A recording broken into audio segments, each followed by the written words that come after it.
सुनीता गायकवाड या यूट्यूब चॅनलवर सर्वांचं स्वागत। मित्रांनो, आज आपण बुद्धिमापन चाचणी म्हणजेच बुद्धिमत्ता हा जो भाग आहे तो परीक्षेमध्ये तुम्हाला 100 मार्काला येत असतो आणि त्यावर आधारित प्रश्न असतात 50, म्हणजे 50 प्रश्न आणि 100 गुण असतात। त्यामुळे आपल्यासाठी हाही घटक जो आहे बुद्धिमापन चाचणी हा सुद्धा अत्यंत महत्त्वाचा आहे। तुमचे जर मार्क्स वाढवायचे असतील तर आपल्याला बुद्धिमत्ता ही 100 मार्काची आहे आणि इंग्लिश हे 50 मार्काचा आहे, म्हणजे हा दुसरा पेपर मधला बुद्धिमत्तेचा घटक आहे। तर ह्या बुद्धिमत्तेमधील आकलन हा जो घटक आहे तो घटक आज आपण पाहणार आहोत। तर पहा, आकलन म्हणजे काय ते सुरुवातीला आपण समजून घेऊया। आकलन म्हणजे काळजीपूर्वक निरीक्षण करून एकाग्रतेने वाचन करणे। आपल्याला जे काही दिलेलं आहे त्याचं काय करायचं आहे, काळजीपूर्वक निरीक्षण करायचं आहे आणि एकाग्रतेने त्याचं वाचन करून त्यावर आधारित जे आपल्याला प्रश्न विचारलेले असतात ते आपल्याला सोडवायचे आहेत। म्हणजेच काळजीपूर्वक निरीक्षण करून एकाग्रतेने वाचन करणे आणि प्रश्न व्यवस्थित समजून घेणे यालाच आकलन असे म्हणतात। एखादा प्रश्न आपल्याला माहित झाला म्हणजे त्या प्रश्नाचं आपल्याला ज्ञान झालं, त्यानंतर आपल्याला काय करायचं आहे, तो प्रश्न समजून घ्यायचा आहे। समजून घेणं म्हणजेच आकलन करणे, म्हणजे जी आपल्याला माहिती आहे ती माहिती समजून घेणे म्हणजे ज्ञानावर आधारित पुढची पायरी जी असते त्याला आकलन असं म्हणायचं आहे। तर आता आपल्याला आकलन हा घटक आज पाहायचा आहे। तर पहा, आकलन या घटकामध्ये 3 उपघटक आहेत, सूचनापालन, संख्या मालिका आणि तिसरा आहे अक्षरमाला म्हणजेच इंग्रजी अक्षरमाला। तर आज आपल्याला सूचनापालन या उपघटकाची माहिती घ्यायची आहे। तर पहा, सूचनापालन म्हणजे नेमकं काय आहे, तर या प्रश्न प्रकारात अक्षर, शब्द इत्यादींशी संबंधित दिलेल्या माहितीशी निगडीत सूचना दिलेल्या असतात। म्हणजे आपल्याला अक्षर आणि शब्द यांच्याशी काही दिलेले असतात आणि त्यांच्याशी संबंधित किंवा त्यांच्याशी निगडीत काही सूचना दिलेल्या असतात। त्या सूचना आपल्याला वाचायच्या आहेत आणि त्या सूचनांचं पालन करून दिलेल्या प्रश्नाचं उत्तर आपल्याला अचूक शोधायचं आहे। म्हणजे आपल्याला काही अक्षरे दिलेली असतात, काही वाक्य असतात किंवा काही शब्दांचा समूह असतो, त्यावरून काय करायचं आहे, त्याला निगडीत म्हणजे जी काही अक्षर शब्द असतात त्याला निगडीत म्हणजेच त्याच्याशी संबंधित काही सूचना दिलेल्या असतात। त्या सूचना आपण वाचायच्या आहेत आणि त्या सूचनांचं पालन करायचं आहे आणि त्यावरून आपल्याला प्रश्नाचं अचूक उत्तर शोधायचं आहे। तर अशा पद्धतीने सूचनापालन हा घटक आहे। तर आता सूचनापालन या घटकावर आधारित प्रश्न कोणत्या स्वरूपाचे येतात ते आता आपण पाहणार आहोत। सूचनापालनामध्ये शक्यतो भाषिक असा भाग असतो आणि संख्या मालिकेमध्ये सगळ्या संख्यांवर आधारित प्रश्न असतात आणि इंग्रजी अक्षरमाला म्हणजे आपले इंग्रजी अक्षर त्यावर आधारित प्रश्न असतात। आता सूचनापालन म्हणजे अक्षर आणि शब्द यांच्याशी संबंधित असलेला हा भाग आहे आणि त्याच्यामध्ये ज्या सूचना दिलेल्या असतात त्यांचं पालन करून प्रश्न सोडवायचा आहे। थोडासा गुंतागुंतीचा भाग असतो, पण त्यासाठी आपल्याला काय करावं लागतं, त्याचं एकाग्रतेने वाचन करणं गरजेचं आहे। तर आता चला आपण प्रश्न पाहूया। वातावरण या शब्दातील मधले अक्षर कोणते? आता अतिशय सोपा प्रश्न आहे, तुम्हाला तो येतो। तर या ठिकाणी आपल्याला शब्द काय दिलेला आहे, वातावरण। आता बऱ्याच जणांना मधला शब्द लक्षात येत नाही। आता मधला शब्द म्हणजे काय, तर दोन्हीकडे पण समान अक्षर सुटली पाहिजेत। तर पहा, या शब्दामध्ये एकूण किती अक्षर आहेत पहा बरं, 1 2 3 4 5 अक्षर आहेत। तर आपल्याला मधलं अक्षर जर शोधायचं असेल तर जो काही शब्द दिलेला असेल, वाक्य असतील, जो काही घटक असेल त्याच्यामध्ये शक्यतो विषम संख्या असते। जर विषम संख्या असतील तरच त्यातला आपल्याला मधलं अक्षर, मधला शब्द हा भाग शोधता येतो। सम जर अक्षर असेल तर मधला घटक शोधणं शक्यच नाही। त्यामुळे आपल्याला काय, ह्याच्यामध्ये 5 अक्षर आहेत, मग आपल्याला दोन्हीकडे काय करायचे आहे, समसमान अक्षर सोडायचे आहेत आणि मधलं अक्षर कोणतं येते ते पाहायचं आहे। पहा, इकडे एक अक्षर गेलं, इकडे एक गेलं, त्यानंतर इकडे एक गेलं, इकडे एक गेलं। आता हे राहिलं एकटंच, ह्याला आपण इकडेच आपल्याला घालवता येत नाही, ह्याला आपण गोल करून घ्यायचं आहे। तर हे जे व आहे, ह्या वच्या दोन्ही पण बाजूला, डाव्या पण बाजूला आणि उजव्या पण बाजूला 2 अक्षर आहेत। पहा, इकडे जर पाहिले तर वा आणि ता 2 अक्षर आहेत आणि पुढच्या बाजूला पाहिले तर र आणि त अशी 2 अक्षर आहेत। म्हणजे इकडं पण 2 अक्षर, इकडं पण 2 अक्षर आणि हे मधलं जे अक्षर आहे ह्याचा नंबर किती आहे, 3रा आहे। पण आपल्याला अक्षर कोणतं आहे ते विचारलेलं आहे, त्यामुळे मधलं अक्षर कोणतं येणार आहे, तर येणार आहे व, म्हणून आपला पर्याय क्रमांक येणार आहे 2रा। तर अशा पद्धतीने अशा प्रकारचे प्रश्न सोडवायचे आहेत।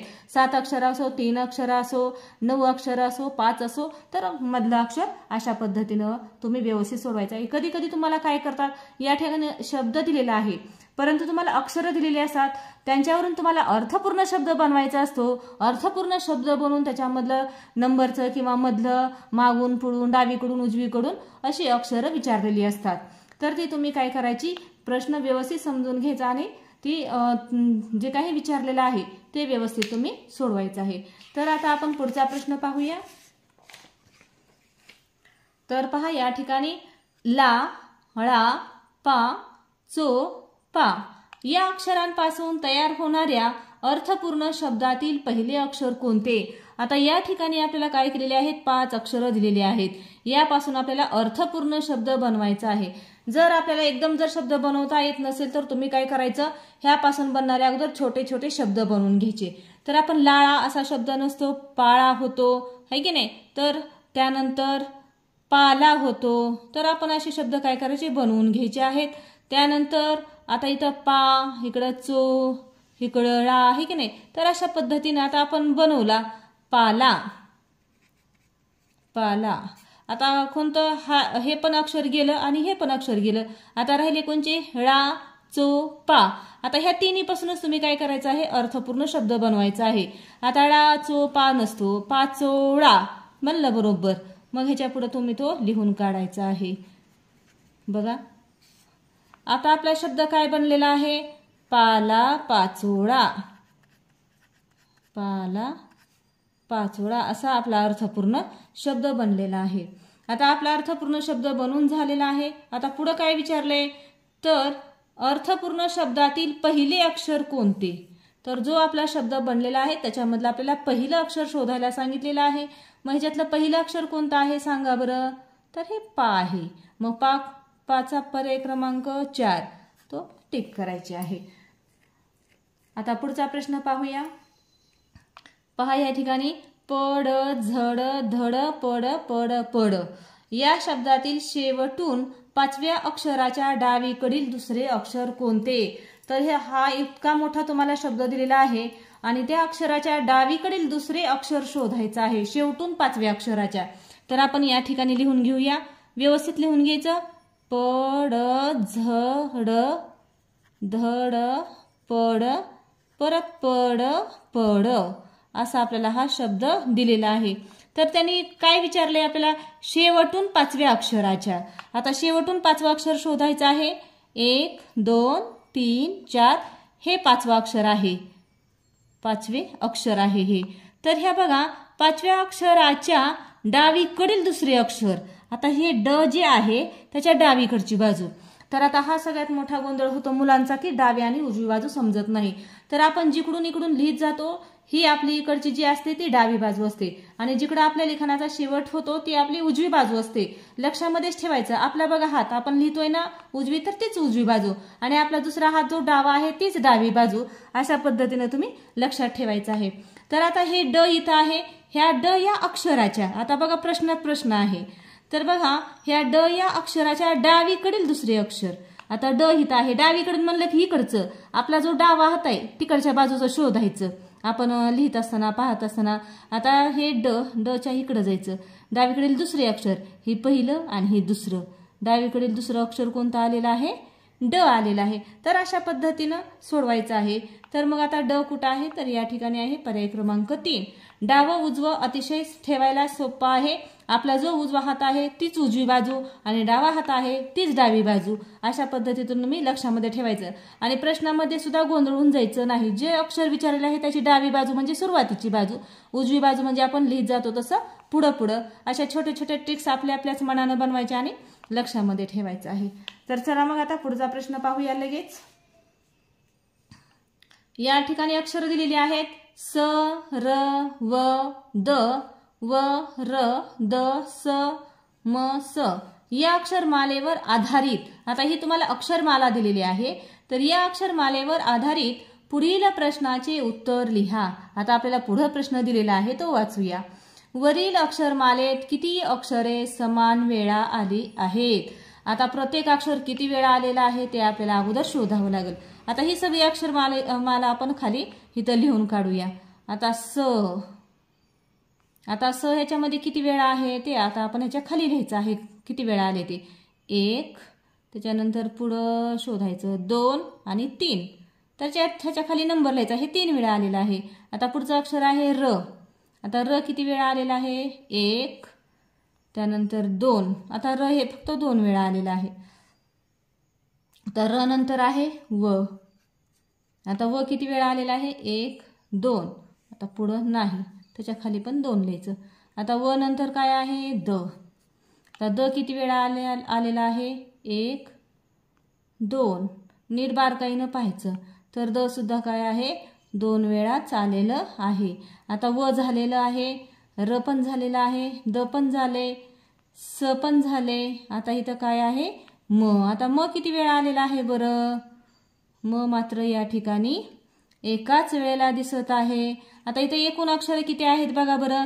1 2 3 4 5 6 7 8 9 आणि या ठिकाणी झालेला आहे 10.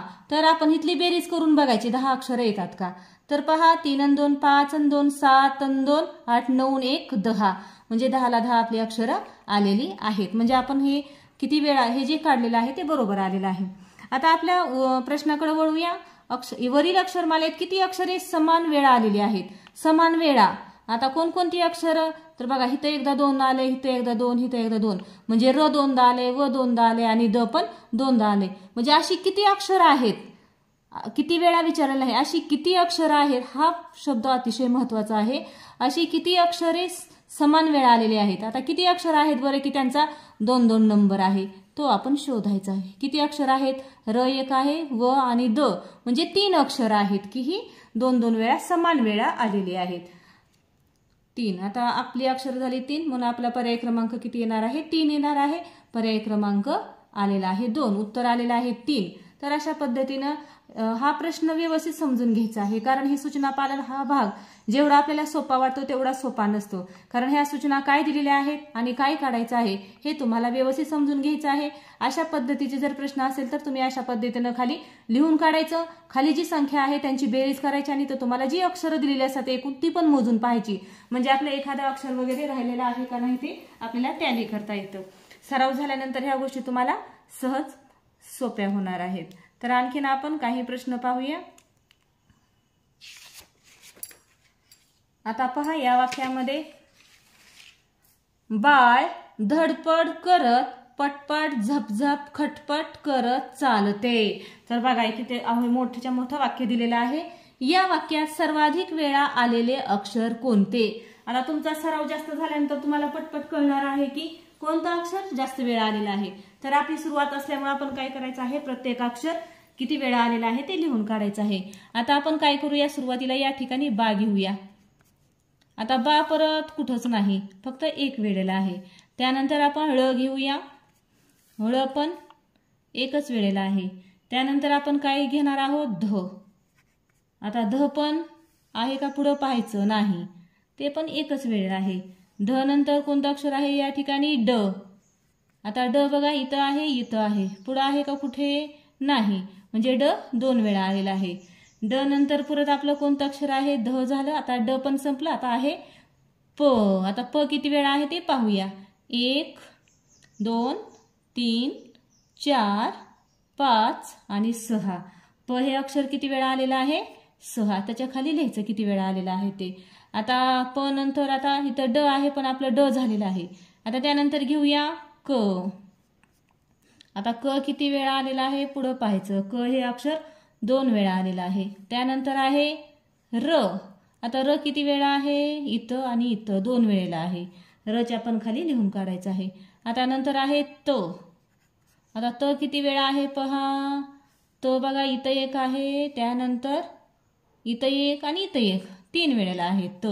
आता त नंतर कोणतं अक्षर आहे पहा. प आपलं झालेलं आहे. आता ट नवीन अक्षर शोधायचं, झालेलं अक्षर धरायचं नाही. आता ट पहा 1 2 त्यानंतर 3 आणि 4. ट हे अक्षर किती वेळा आलेलं आहे 4 वेळा आलेलं आहे. आता ट झालं. आता झ. आता झ किती वेळा आहे पहा बरं 1 आणि 2. आता झ नंतर कोणतं अक्षर येणार आहे आपलं झ प झालेलं आहे. आता येणार आहे ख. आता ख किती वेळा आहे बरं एकदाच आलेला आहे, त्याच्या खाली 1 लिहा. ट झालेला आहे, प झालेला आहे, ट पण झाले, क पण झालेला आहे, र पण झालेला आहे, त पण झालेला आहे. आता चा. चा किती वेळा आहे एकच वेळा आहे. आता ल सुद्धा किती वेळा आहे एकच वेळा आहे. तर पहा अशा पद्धतीनं काय झालेलं आहे इथपर्यंत आपलं संपलेलं आहे. तर एकूण अक्षर ह्याच्यामध्ये किती आहेत ते आपण मोजून पाहायची. 1 2 3 4 5 6 7 8 9 10 11 12 13 14 15 16 17 18 19 20 21 22 23 24 25 26 आणि 27. आता इथे खाली जे अंक आलेले आहेत त्यांची बेरीज करून तुम्ही पाहायची 27 येते का ते.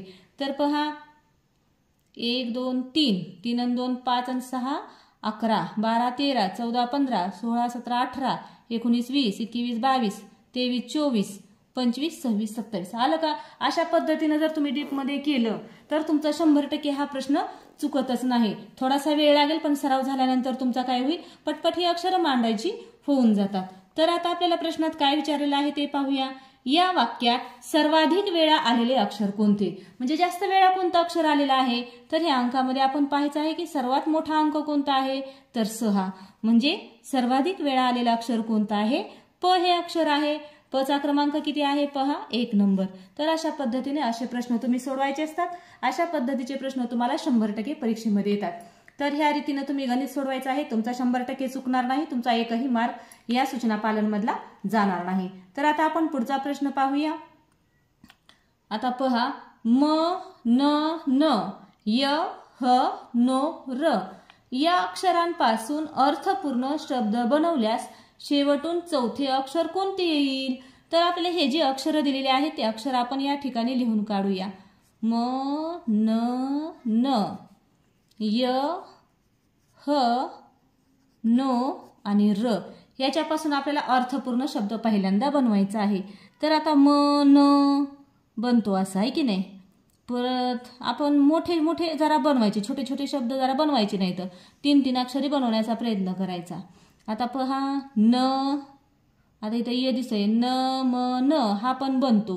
पण आपल्याला काय करायचं, आपण इथं लिहून काढायचे न म न, पुन्हा म न, अजून काय बनतो शब्द पहा न य न. आता या ठिकाणी न य न आणखीन बनवायचे शब्द. आता ह्यात इथपर्यंत झालेलं आहे. आता ही शेवटचे राहिलेले. आता इथं बघा नो र, ह नो बनत नाही, नो र बघू आपण. असे छोटे शब्द बनवायचे. आणखीन आता इकडचा नो साठी कोणता शब्द बनतो बघा म नो. आता परत अक्षरे घेऊन बघायचे. ह न होत नाही, ह होत नाही, ह र हा एक बनलेला आहे. तर आता ह्याच्यातले काय करायचे, हे जे जास्त शब्द बनलेले आहेत ह्याच्यातले आपल्याला एकच अर्थपूर्ण शब्द बनवण्यासाठी आता शब्दांची जोडणी करायची आहे. आता बघा इथं मनो आहे. आता इकडं मनो ह्याला जुळत नाही. मग आता तुमच्या एवढे शब्द बनल्यानंतर लक्षातच येते की न य न मनोहर पहा, कारण दुसऱ्याशी कुठं जुळत नाही. न य न ह र नो र असं पण जुळत नाही. म बघा मनो मन ही डबल डबल होतात, म्हणजे हे शब्द व्यवस्थित बनत नाही. तर हा शब्द आणि हा शब्द पाहता न य न म नो ह र. तर पहा नयन मनोहर, मनोहर. आता आपल्याला लगे माणसाचं नाव असतं त्याच्यामुळे पटकन लक्षात येतं मनोहर. नयन, नयन म्हणजे डोळा. तुम्ही आता ही अक्षरं पाहिल्याबरोबर हा शब्द बनवता, पण ज्यावेळेस आपल्या अनोळखी शब्द असतो, आपण कधी वाचलेला नसतो, त्यावेळेस मात्र असा विचार करून तुम्ही शब्द बनवायचा आहे. आता आपला अर्थपूर्ण शब्द बनलेला आहे नयन मनोहर. आता प्रश्नात काय विचारले ते पाहूया. तर अर्थपूर्ण शब्द बनवल्यास शेवटून चौथे अक्षर कोणते, शेवटून इकडून. तर र शेवटचा आहे 1 2 3 4. तर शेवटचा अक्षर कोणता आहे म. तर म चा कुठला पर्याय आहे, पर्याय क्रमांक 3. तर अशा पद्धतीने ही सूचना पालनवर आधारित वेगवेगळे प्रश्न परीक्षेमध्ये येत असतात.